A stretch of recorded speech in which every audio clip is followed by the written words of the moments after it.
Assalamualaikum warahmatullahi wabarakatuh. Salam sejahtera untuk kita semua, sahabat pembelajar. Kali ini saya akan membagikan sesuatu edisi khusus ya, terkait dengan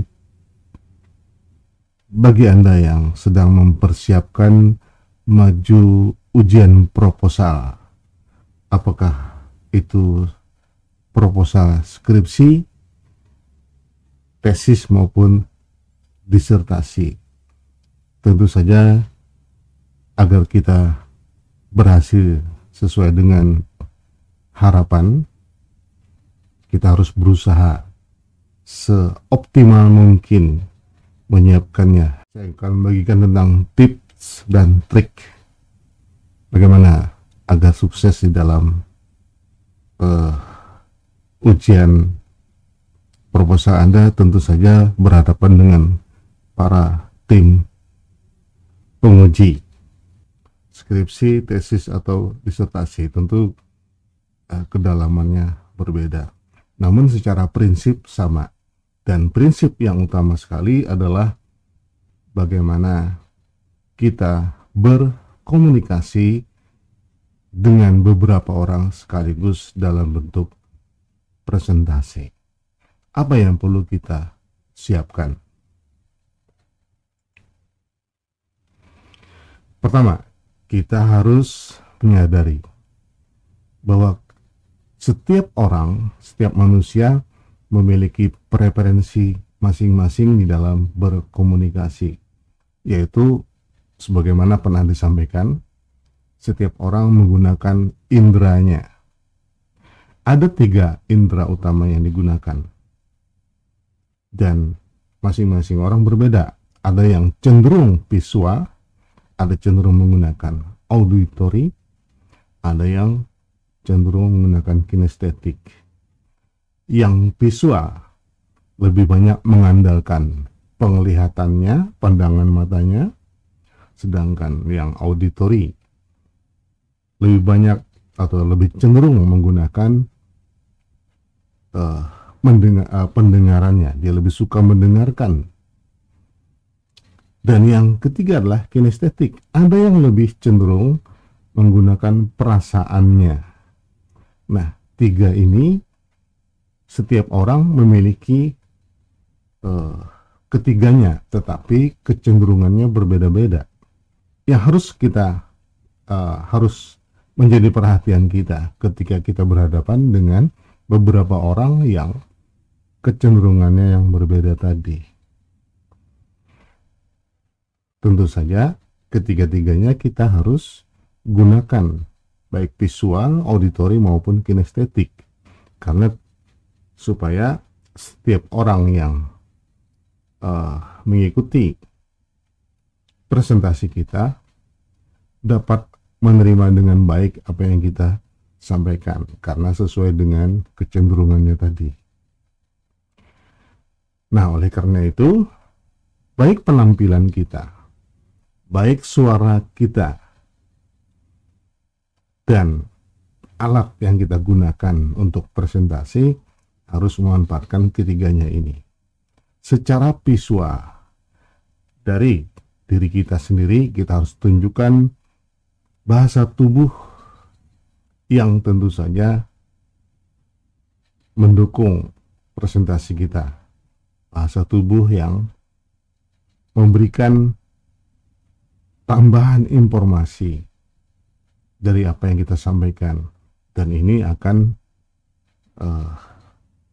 powerful ketika digunakan bersama-sama dengan alat atau media komunikasi kita. Dari sisi visual, jadi selain dari diri kita, bahasa tubuh kita, penampilan kita tadi itu, maka media presentasi kita juga harus kita buat sebaik mungkin, karena di sini efek visualisasinya. Kalau media yang kita gunakan itu tidak menarik, bahkan membosankan misalnya, atau menyebalkan bahkan, maka poin kita akan turun. kita akan sulit menyampaikan komunikasi kita dengan baik, bahkan mungkin dapat berakibat fatal karena ditanggapi negatif oleh para penguji kita. Nah, oleh karena itu, selain bahasa tubuh kita yang tepat kita gunakan, presentasi kita buat harus eye catching, nyaman di mata. Bagaimana caranya? Ya, presentasi kita, misalnya kita menggunakan PowerPoint, bahan presentasinya harus menggunakan warna-warna yang nyaman dilihat, huruf yang mudah dibaca, didukung dengan gambar, image yang baik, sehingga nyaman di mata orang yang menggunakan visual tadi itu. Intinya adalah jaga eye catchingnya. Dan yang kedua, kita harus menggunakan suara kita, intonasi bicara kita. Ada saatnya kita harus jeda menyampaikan, ada saatnya kita agak sedikit lebih keras menyampaikan.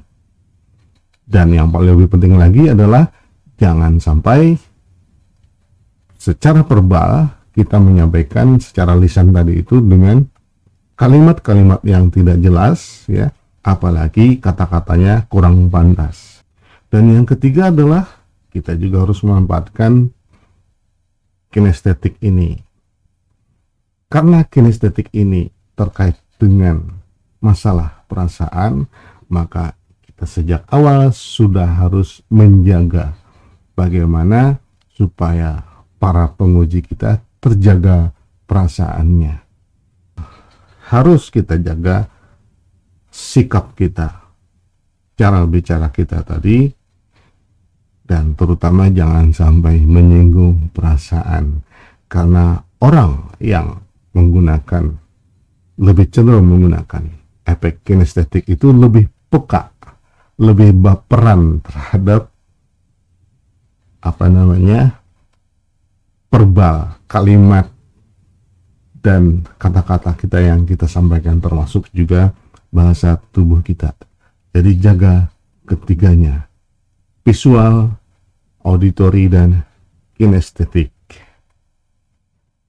Nah, kemudian pertanyaannya, apa yang harus kita sampaikan di dalam presentasi?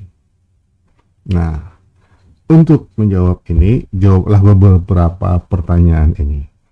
Pertama, yang perlu kita tunjukkan adalah dengan cara menjawab, mengapa penelitian Anda penting? Jawablah pertanyaan itu, tuangkan di dalam PowerPoint Anda. Ya. Dan yang kedua adalah tunjukkan apa motivasi, apa novelty dan kontribusi penelitian Anda. Motivasi, Anda harus menjelaskan mengapa harus meneliti ini, alasan Anda meneliti ini. Kemudian novelty-nya, Anda harus tunjukkan kebaruan apa yang Anda tawarkan di dalam penelitian ini. Dan yang ketiga adalah tunjukkan juga secara singkat kontribusi apa yang utama yang akan diberikan oleh hasil penelitian Anda.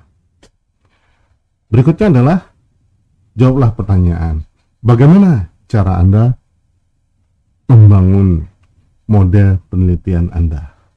Dan ini tentu saja akan berbicara tentang bagaimana referensi yang Anda gunakan untuk membangun kerangka pikir penelitian Anda, sehingga membangun kerangka konseptual penelitiannya yang kemudian menjadi model penelitian Anda. Dan yang terakhir adalah sampaikan bagaimana cara Anda menelitinya.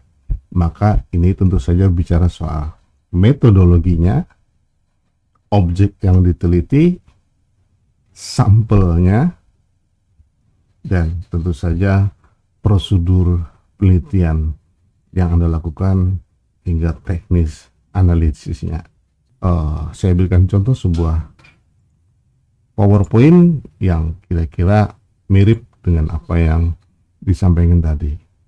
Jadi untuk menjawab pertanyaan yang pertama tadi adalah tentang pentingnya penelitian ini. maka kita harus mengemukakan sebuah fenomena, fakta, atau data yang membuat kita tertarik meneliti ini, dan ini penting. Kemukakan secara singkat, dukung dengan gambar, dengan grafik. Tadi ingat, visualisasi. Ya, jangan, saya lihat banyak yang membuat PowerPoint, copy paste, copy dari latar belakang, dipaste begitu saja kemudian disingkat, dan itu sangat tidak mendukung keberhasilan Anda. Tunjukkan betapa pentingnya penelitian ini, ya, dengan menunjukkan latar belakangnya. Syukur-syukur kalau misalnya Anda sudah sangat hafal, sangat menguasai isi poin-poin yang ingin disampaikan. Jadi tidak perlu ditulis cukup banyak, tetapi tetap juga harus ditulis poin-poinnya, karena ada orang yang menggunakan tadi visual, ya. Jadi dia perlu melihat tulisannya, apa yang Anda sampaikan, walaupun singkat, ya. Perlu melihat, memandang apa yang Anda sampaikan itu. Tetapi tentu saja dibuat singkat. Tapi bisa saja untuk menjaga agar kita tidak salah menyampaikan karena ya alasan macam-macam, nervous dan segala macam, kita bisa tulis lebih lengkap tetapi tetap dengan sangat ringkas seperti ini, ya.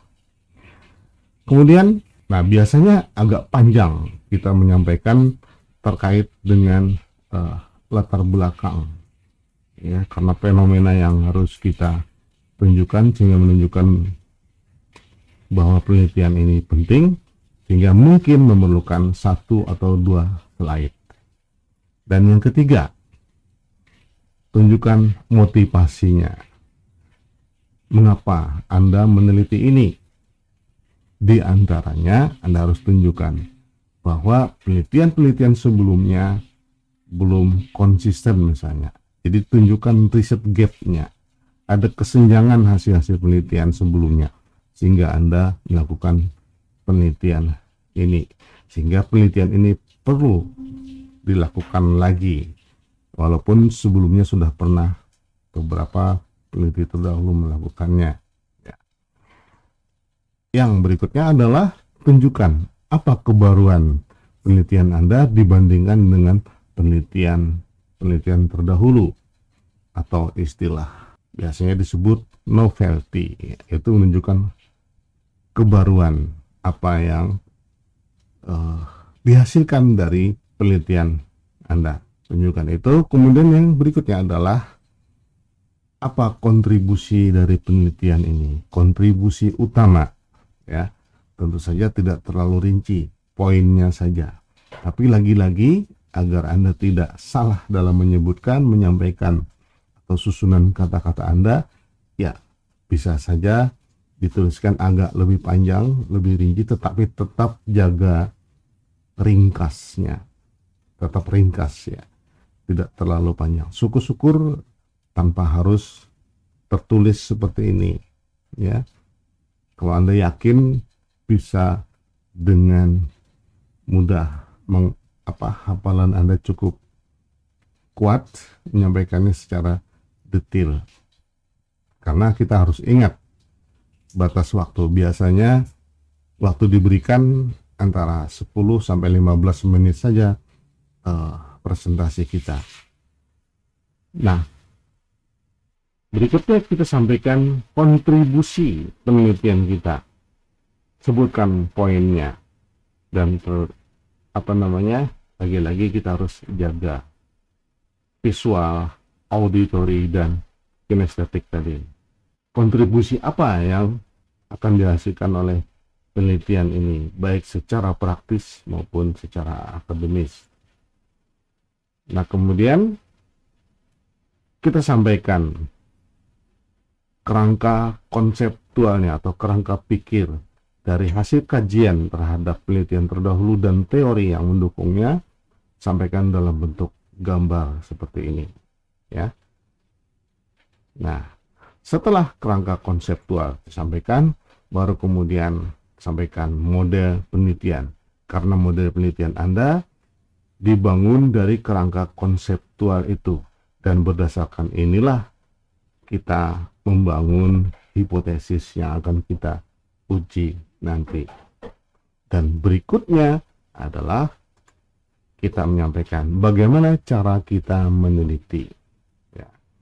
Jadi metode penelitiannya, mulai dengan menyampaikan riset desainnya, kemudian populasi atau sampelnya atau objek yang kita teliti, memperoleh sampelnya, kemudian data yang dikumpulkan itu dalam bentuk apa, di mana diperolehnya, kemudian variabel apa yang akan diteliti secara keseluruhan, lalu bagaimana teknik Anda menganalisisnya, menggunakan metode apa, misalnya seperti itu. Ini secara singkat seperti ini. Dan terakhir adalah bagaimana prosedur pengujian yang Anda lakukan sehingga nanti menghasilkan sebuah interpretasi hasil atau temuan-temuan atas temuan-temuan penelitian Anda. Nah, itu yang perlu Anda sampaikan di dalam presentasi dalam rangka menghadapi ujian proposal. Saya tidak bisa menyampaikan contoh ini secara rinci, tapi bagi Anda yang memerlukannya, PPT-nya nanti linknya saya akan tautkan di bawah deskripsi. Silahkan untuk di-download bebas. Sebagai contoh saja, Anda tentunya harus membuatnya lebih baik, lebih eye-catching, lebih indah, tetapi jangan terlalu diperindah, nanti yang ada yang baperan. Nah, sampai di sana teman-teman, semangat belajar, semangat menyiapkan ujian proposalnya, dan jangan lupa tetap disertai dengan doa dan dukungan doa orang tua dan para sahabat. Learning, doing, and praying. Wassalamualaikum warahmatullahi wabarakatuh.